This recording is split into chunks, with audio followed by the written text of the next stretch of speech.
I do just want to give a mention to obviously Sonny's goal, and that did put Spurs in front. It was, I've got to say, come back around to you, Russ, an absolutely delightful, wonderful through ball from James Maddison. Richarlison will claim the assist with a lovely smart centre for Son to tap it home.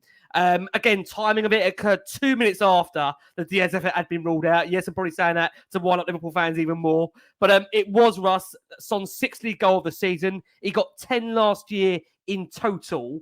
How important, Russ, is this? The fact that he's getting goals, big goals against big clubs, crucial moments of the season.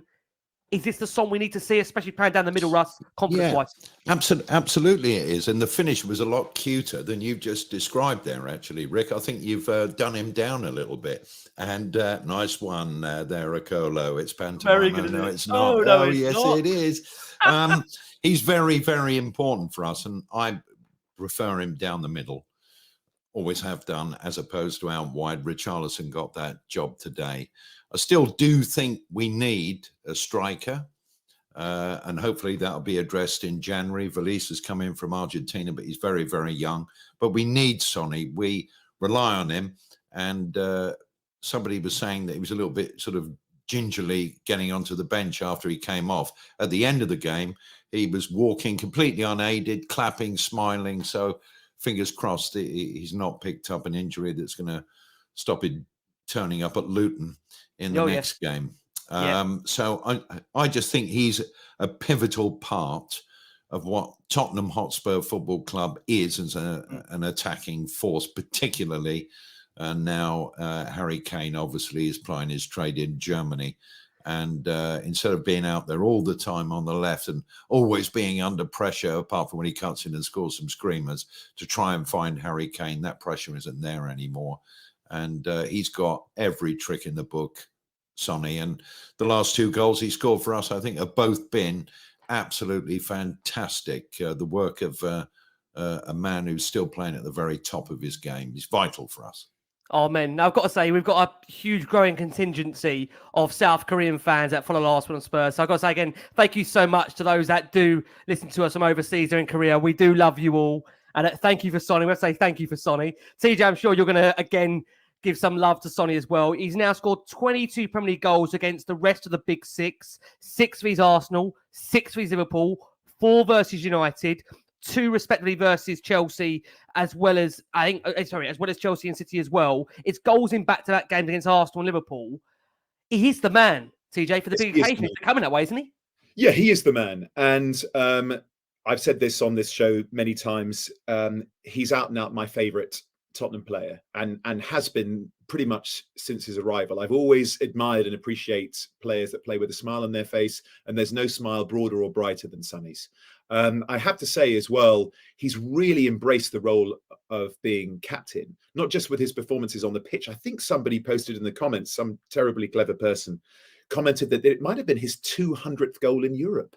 Like 200 goals, is that right? You're nodding your head, Russ. Yeah, 200 goal in European club football. Yes, that's correct. I mean, that includes Germany, doesn't it? It does, right. Yes, it does. Yeah. And still going strong. And also, there were a lot of comments that I was reading on X. I can't get used to calling it that this week, with the younger players, Mickey van der Ven, Vicario, Sarr, all commenting that Romero, all commenting that Sonny was such an enormously welcoming, warm, accommodating influence. Even before he was the captain, just really making time just to make sure that people feel comfortable and welcome. And as we've seen, that's so terribly important for so many players. Do you remember how long it took Eric Lamela to settle in at the club?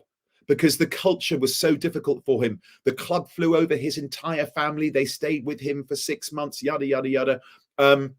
Mitch was talking about the fine margins at the upper echelons of sports.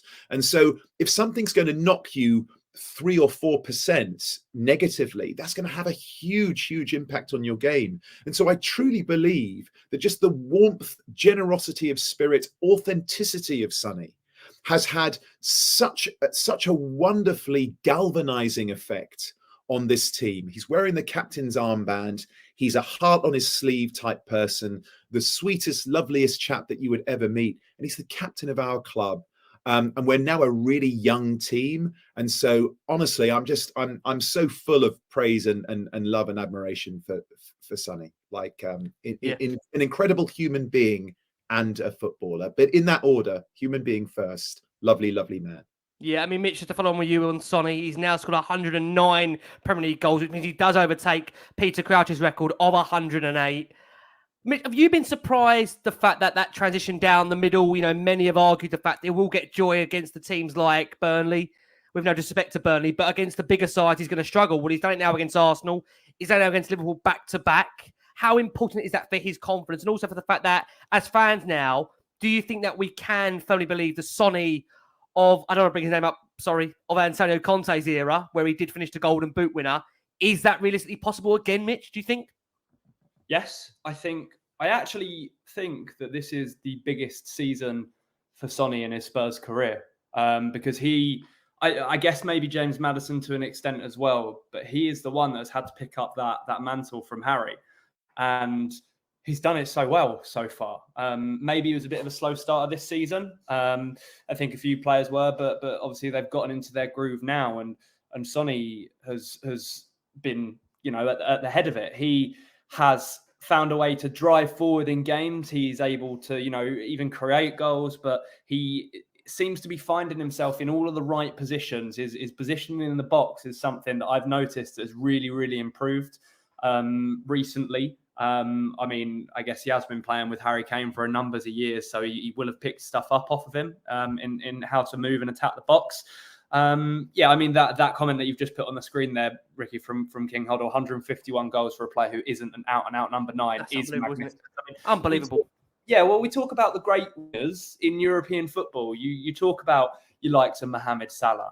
And I don't know what your guys' thoughts on it, but I think for the majority of his career, Heung-min Son is someone's having that conversation. I know he hasn't got the accolades and the medals to necessarily back up that claim, but, you know, people eventually came round to see that Harry Kane's one of the best strikers in the world. And I think Sonny deserves to be in that conversation when it comes to talking about wide players. He's been. I agree. I think a lot of it as well, Mitch, is down to nationality.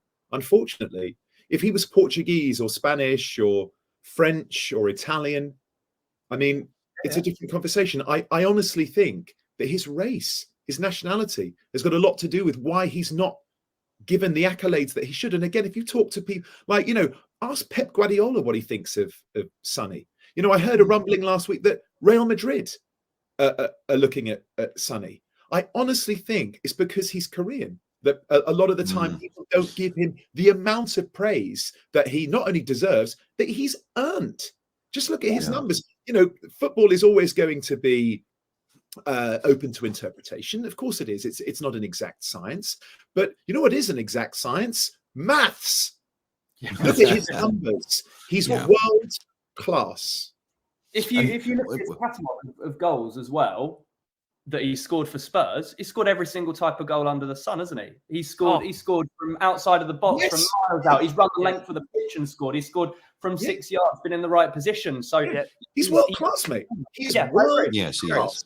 He is. And it was interesting when Ange came to the club, he also spoke, TJ, as you bring up nationality, about the lack of knowledge in British football about Japanese players. Yes. And he talked about, obviously, the boy that is knocking the goals in like mad at Celtic still, Matuma at Brighton. He said, I knew how good he was, and we tried to get him, but we couldn't get him, you know, because Brighton, we know what Brighton are like at recruitment.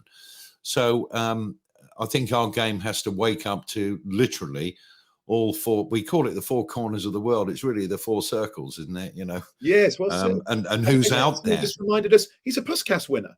Yes. You know, the goal against Burnley. Yeah. Puskas. Yeah. I mean, it was sensational. Yeah, wasn't it? And the only thing I would say, if you compare Sonny with Salah, is that Salah's first touch, close control on first touch of the football, I think is better than Sonny. Yeah. That's the only thing.